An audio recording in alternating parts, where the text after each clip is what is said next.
तो स्टूडेंट्स आज के इस क्लास में हम लोग पढ़ने वाले हैं डिस्पर्सन ऑफ लाइट।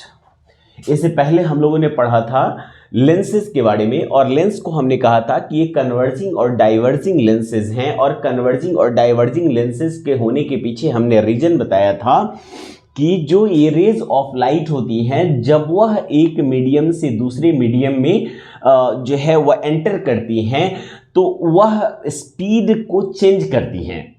ठीक है, कि लाइट की स्पीड जो है वह रेयरर मीडियम से डेंसर मीडियम में जाती है तो वह कम हो जाती है, स्पीड घट जाती है। एयर में इसकी स्पीड कुछ, लाइट की जो स्पीड होती है वह एयर में कुछ और होगी, वैक्यूम में उसकी स्पीड कुछ और होगी, और सॉलिड ऑब्जेक्ट में उसकी स्पीड कुछ और होगी, लिक्विड में डिफरेंट हो जाएगी। यानी मीडियम जैसे जैसे बदलेगा वैसे वैसे उसकी स्पीड घटती जाती है ना, या बढ़ती जाती है। मीडियम चेंज होने के हिसाब से उसकी स्पीड घटती और बढ़ती है। वैसे हमने एवरेज स्पीड कहा था कि यह एवरेज स्पीड जो है वह वैक्यूम में होता है, इसका 3 लाख किलोमीटर पर सेकंड की रफ्तार होती है। अब जैसे आप लोग देखेंगे कि मान लीजिए मॉर्निंग में आप जाते हैं फर्स्ट आवर में, जब सनराइज हो रहा होता है उस समय आपका सन जो है जब आपकी आंखों के सामने अपीयर होता है, दैट अपीयर्स यू रेड, है ना। इसका कारण भी हम लोग आज पढ़ेंगे कि वो रेड क्यों दिखता है। ठीक है, और इसके बाद हम लोग देखेंगे कि जो ये आपका डिस्पर्सन क्या होता है और डिस्पर्सन कैसे होता है इसके बारे में भी, क्योंकि ये लेंसेज से ही कुछ कुछ जुड़ा हुआ है। कि लेंस में हमने देखा था कि कन्वेक्स लेंस जो है वह कन्वर्जिंग लेंस है, जैसे ही रे ऑफ लाइट जो है वह parallel ray of light lens से गुजरती हैं तो वह बिल्कुल एक डिफिनिट डायरेक्शन में मुड़ जाती हैं, अपने जो है वह नॉर्मल से अवे भागती हैं। ठीक है, तो इसी को हम लोग पढ़ेंगे यहां पर आपके, ठीक है, यहां पर आपकी क्लास में पढ़ने वाले हैं। ठीक है ना। तो अब देखिए डिस्पर्सन ऑफ लाइट क्या है, कह रहे हैं कि splitting up of white light into its 7 component colours. यानी जो व्हाइट लाइट होता है, इस व्हाइट लाइट को उसके 7 कंपोनेंट कलर में डिफरेंशिएट करने को हम लोग कहते हैं डिस्पर्सन ऑफ लाइट। इससे यहां पर एक बात और क्लियर हो जाता है कि the white light of the sun is composed of 7 different component colours.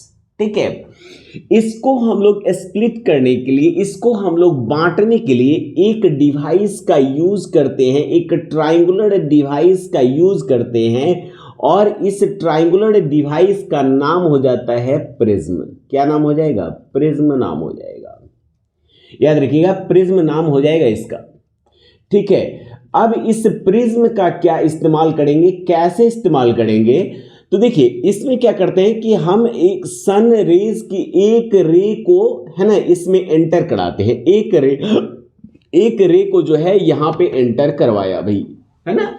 तो जैसे ही हम एक रे ऑफ लाइट को एंटर करवाते हैं, एक रे ऑफ लाइट को जो है यहां पे हम एंटर करवाते हैं, ठीक है, एक रे ऑफ लाइट जो है वह यहां पर एंटर होती है। ठीक है, और ये रे ऑफ लाइट इसमें एंटर होने के बाद यह अपने बेस की तरफ मुड़ना शुरू कर देती है ना, बेस की तरफ मुड़ना शुरू कर देती है, और यह बेस की तरफ अपने बेंडिंग के एंगल जो होता है वह इस बात पर निर्भर करता है कि किस कलर ऑफ लाइट, है ना, जो 7 कंपोनेंट कलर हैं उसमें किस कलर ऑफ लाइट की जो स्पीड है वह कितनी है। जिसकी स्पीड सबसे कम वो सबसे ज्यादा बेंड होगी, जिसकी स्पीड सबसे ज्यादा वो सबसे कम बेंड होगी, सबसे कम झुकेगी। आप आसपास भी देखते होंगे कि जो ताकतवर व्यक्ति होगा वो नहीं झुकेगा, जो कमजोर व्यक्ति होगा वो झुकेगा, जितना कमजोर उतना ज्यादा झुकेगा, ताकि वह मतलब जो है आगे को सरवाइव कर सके। तो यही आगे बढ़ने के लिए, या जितना कमजोर, जितना स्पीड कम, उतनी ज्यादा बेंडेड हो जाएगी अपने बेस की तरफ। ठीक है, और सबसे कम कौन बेंड होगी और सबसे ज्यादा कम कौन बेंड होगी, इस बात पर भी हम लोगों ने डिस्कस करना है ना। देखिए सबसे कम बेंड होती है रेड कलर की लाइट, किस कलर की लाइट सबसे कम बेंड होगी? तो वह रेड कलर की लाइट है जो सबसे कम बेंड होती है, ठीक है। और सबसे ज्यादा बेंड होती है ना, तो यह बेंड होती है भी, यानी वायलेट कलर, ठीक है। तो रेड है ना, और इस तरह सीक्वेंस में होता है कि ROY GBI है ना, BI और V, यह एक सीक्वेंस में डिफरेंट कलर्स की पट्टी बनाती है जिसे हम लोग एक स्क्रीन पर ऑब्टेन करते हैं। यह स्क्रीन पर ऑब्टेन कर लेंगे, ठीक है। व्हाइट कलर की एक स्क्रीन होती है जिस स्क्रीन पर हम लोग in different components of colours को ऑब्टेन करते हैं ताकि हम उसे अलग अलग वैरिड जो है वह रिकॉग्नाइज कर पाए, पहचान पाए, ठीक है। तो इस तरह से हम एक सीक्वेंस में देखते हैं कि सबसे पहले ऊपर जो होता है वह रेड होगा, R for red, O for orange, Y for yellow, G for green, B for blue, I for indigo and V for violet, ठीक है। अब देखिए क्या होगा, रेड, ठीक है, ऑरेंज, ठीक है, ऑरेंज के बाद हो जाएगा आपका येलो, ठीक है, येलो के बाद हो जाएगा ग्रीन, ग्रीन के बाद हो जाएगा ब्लू, ब्लू के बाद हो जाएगा इंडिगो, और इंडिगो के बाद हो जाएगा वायलेट। और ये सब ऊपर से नीचे की तरफ आएंगे तो कहेंगे कि यह डिसेंडिंग ऑर्डर में है। ऊपर से नीचे की तरफ जब पढ़ेंगे तो कहेंगे डिसेंडिंग ऑर्डर में है, और नीचे से अगर हमने ऊपर की तरफ पढ़ा तो ये असेंडिंग ऑर्डर में हो जाएगा। हमें याद करने के लिए एक वर्ड बस याद करना है, हम सीक्वेंस को याद कर लेंगे कि किसकी स्पीड सबसे कम होती है और किसकी स्पीड सबसे ज्यादा होती है, ठीक है। ये स्पेक्ट्रम हो गया जिस पर हम लोग 7 कंपोनेंट्स ऑफ कलर्स को डिफरेंशिएटेड करते हैं अकॉर्डिंग टू देयर स्पीड। तो देखिए एक वर्ड आपको क्या याद करना है सीक्वेंस के लिए, तो आप एक वर्ड याद कर सकते हैं रॉयगबीव, रॉयगबीव है ना, रॉयगबीव, ठीक है, याद कर लेंगे आप रॉयगबीव।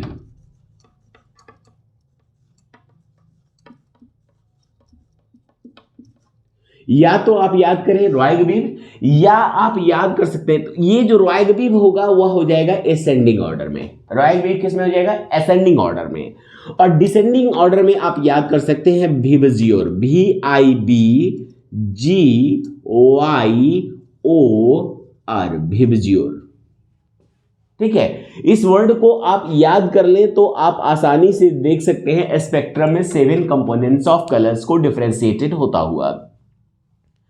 अब आप लोग नेचुरली भी, नेचर में भी देखते होंगे इस डिस्पर्सन ऑफ लाइट को। नेचुरल फेनोमेना में आप कहां पर देख सकते हैं इस डिस्पर्सन ऑफ लाइट के एग्जांपल को? तो देखिए नेचुरल फेनोमेना में आप देख सकते हैं कहां पर, नेचुरल फेनोमेना में आप देख सकते हैं जिसको हम लोग कहते हैं रेनबो। क्या कहते हैं भाई? रेनबो कहते हैं,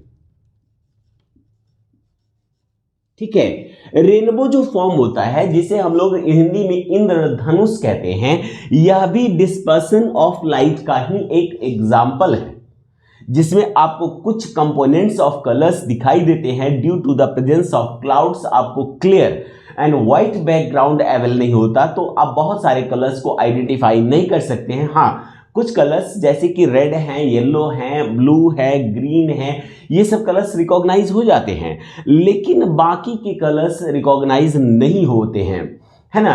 तो ये जो है वो आपका बनता है रेनबो। कहेंगे सर रेनबो कैसे बनेगा? क्या आसमान में सब प्रिज्म डाल देते हैं? बिल्कुल नहीं, आसमान में प्रिज्म नहीं डालेंगे। देखिए वहां पे जो होते हैं छोटे छोटे वाटर ड्रॉपलेट्स जो है वह इन्वायरमेंट में रह जाते हैं। क्या रह जाते हैं? छोटे छोटे water droplets here and there बचे हुए रह जाते हैं। इन वाटर ड्रॉपलेट्स का साइज कुछ कुछ प्रिज्म की तरह ही आपको दिखाई देता होगा। जब रेज ऑफ लाइट इन प्रिज्म से होकर गुजरती हैं, ठीक है। तो यह प्रिज्म में जाने पर रेज ऑफ लाइट तिरछी रेज ऑफ लाइट जब इसमें प्रिज्म में गुजरती हैं तो यह प्रिज्म भी यह वाटर ड्रॉपलेट भी प्रिज्म की तरह एक्ट करता है और मीडियम बदलने के कारण, मीडियम अलग होने के कारण ये 7 कंपोनेंट्स ऑफ कलर्स में डिफरेंशिएटेड हो जाते हैं। तो formation of rainbow is also an example of dispersion of light. Clear है? अच्छा, ये डिस्पर्सन ऑफ लाइट के लिए आपको क्या प्रिज्म की ही रिक्वायरमेंट है? बिल्कुल नहीं। आप एक अनदर डिवाइस का भी यूज कर सकते हैं जिसमें आप 7 कंपोनेंट्स ऑफ कलर्स को डिफरेंशिएटेड होता हुआ देख सकते। चलिए, ये डिवाइस आपने ये तो हमेशा देखा होगा, this is called cassette disc, है ना। कैसेट डिस्क को आप जब व्हाइट लाइट पे इस तरह से मूव करेंगे तो आपको यहां पर डिफरेंट कंपोनेंट्स ऑफ कलर्स जो है वह नजर आ जाएगा, जिसमें आप रेड से लेकर और वायलेट, रेड से लेकर ब्लू तक और येलो ऑरेंज कलर्स को आप यहां पर देख सकते हो। यह भी डिस्पर्सन के कारण ही होता है, जिसमें मीडियम से अलग अलग डिस्पर्स्ड होंगे तो आप इन डिफरेंट कलर्स को आसानी से रिकॉग्नाइज कर सकते हो। ठीक है, तो इस तरह के डिवाइसेस का भी हम लोग नॉर्मली इस्तेमाल करते हैं। अब इसी डिवाइस का एक दूसरा इस्तेमाल करना है ना। इस साइड से तो हम लोगों ने डिस्पर्स कर दिया भाई, व्हाइट लाइट को डिफरेंशिएटेड करके और कुछ कलर्स को इजीली अलग अलग रिकॉग्नाइज कर लिया ना। अब देखिए, कहते हैं कि जब सबसे ज्यादा स्पीड किसका है? रेड का है। सबसे ज्यादा स्पीड किसका है भाई? रेड का है। और इसलिए रेड का एक और यूज आप देखते होंगे, आप देखते होंगे कि जो खतरे का रंग होता है, ठीक है ना, खतरे का साइन क्या होता है? डेंजर साइन किस कलर को रखा जाता है? रेड को। आपने कभी सोचा why the red colour is assigned as the sign और symbol of danger? Because the red colour is easily recognize from far distance. दूर से ही, स्पीड ज्यादा होने के कारण ये ज्यादा डिस्टेंस भी कवर करेगा, तो ज्यादा डिस्टेंस कवर करेगा तो डेफिनेटली ये दूर से ही पहचाना जा सकेगा। और चूंकि वह दूर से पहचाना जा सकता है वह कलर, इसीलिए रेड कलर को किसके लिए रखा गया भाई? तो वह रखा गया डेंजर कलर साइन करने के लिए, ताकि लोग दूर से ही खतरे को पहचान ले और सावधान हो सके। इसलिए आप देखते होंगे कि रेड लाइट जो बनता है, जो लाइट ट्रैफिक लाइट्स होते हैं, इस ट्रैफिक लाइट्स में रेड कलर को रखा गया है खतरे का निशान या स्टॉप करने के लिए। बाकी कलर को क्यों नहीं रखा गया? क्योंकि दूर से आती हुई गाड़ियां जो स्पीड में आ रही होती हैं वह दूर से पहचान लेती कि भाई रेड लाइट है, यानी ट्रैफिक अभी आप इस जो है वह क्रॉस नहीं कर सकते। अगर दूसरा कलर होगा, ना पहचान में आए, लोग चले जाए तो एक्सीडेंट हो सकता है। तो इस एक्सीडेंट को प्रिवेंट करने के लिए रेड कलर को रखा गया वहां पे भी सबसे टॉप में, और उसको सिंबलाइज कर दिया गया कि भाई ये रेड अगर कलर है तो मतलब है कि you have to stop your vehicles. बात समझ में आया? तो रेड कलर का स्पीड ज्यादा है, इसलिए उसका इस्तेमाल भी लोग सोच समझकर करते हैं, ऐसे नहीं। अब चलिए एक और चीज देखते हैं। हम लोग यहां पे बनाते हैं एक ऐसा, आप लोग बचपन में घिरनी बनाए होंगे, जो हाथ में बांधकर, धागे में बांधकर लोग ऐसे ऐसे खींचते हैं और वो घूमता रहता है। ठीक है, तो इस पर आप क्या करेंगे कि अब इस डिवाइस का इस्तेमाल एक एक्सपेरिमेंट के लिए कर सकते हैं। इस डिवाइस में आप क्या करें कि इसको आप डिवाइड कर ले, है ना, कुछ मतलब ऐसे लाइंस खींचकर और उसमें डिफरेंशिएटेड कर ले, और डिफरेंशिएट करने के बाद आप क्या करेंगे कि इसमें अलग अलग कलर्स को आप यहां पर फील कर देंगे। ठीक है, अलग अलग कलर्स को क्या करेंगे? फील कर देंगे। इसमें आप एकदम सीक्वेंस में ऐसे ही मतलब आपको रॉयग स्टेट में या विबजियोर स्टेट में आपको कलर्स फील करना है इन डिफरेंशिएटेड पार्ट्स में।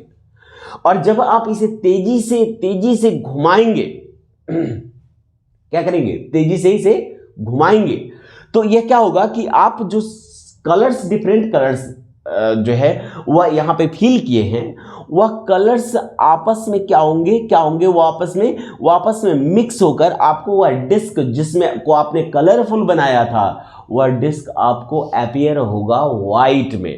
कब? जब आप उसे स्पीड में घुमा रहे होंगे, यानी कि सातों कलर्स मिक्स होकर कौन सा कलर बनाएंगे? व्हाइट। ठीक है, 7 कलर्स आपस में मिल जाएं तो क्या बनाएंगे, व्हाइट। बात समझ में आया? तो इस तरह से हम लोग जो है वह बनाते हैं, इसमें डिस्क बनाते हैं, ऐसा डिस्क ले लेते हैं, डिस्क को डिफरेंशिएट कर देते हैं अलग अलग पार्ट्स में, और अलग अलग पार्ट्स में बांटने के बाद इसमें हम वॉयलेट, तो इसमें इंडिगो, फिर इसमें ब्लू, इसमें ग्रीन, ठीक है, येलो, ऑरेंज और रेड, इस सीक्वेंस में हम इसमें कलर्स को डाल देते हैं।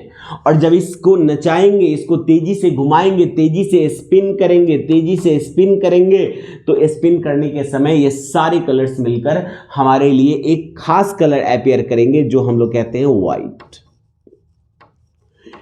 तो यह भी प्रूफ कर देता है कि 7 कलर्स आपस में मिलकर व्हाइट कलर का फॉर्मेशन करते हैं, या white colour 7 components of colours का बना हुआ होता है। Is that clear? चलिए देखिए, इतना आसान है आपको समझना कि डिस्पर्सन आप नेचुरल फेनोमेना के थ्रू भी समझ पाए, आपने उसका नेचुरल फेनोमेना में होने वाले स्पीड के अंतर के कारण उसका यूटिलाइजेशन भी डेली लाइफ में समझ पाए कि रेड लाइट पे क्यों यूज होता है, ठीक है, खतरे का कलर लाल क्यों रखा गया, ये सारी चीजें इसके स्पीड से ही रिलेटेड होती है। This is the end of the particular session, ठीक है। आप टेलीग्राम चैनल पर जाएं और वहां पर आप डिटेल में डिस्क्रिप्शन गेन कर सकते हैं। Thank you.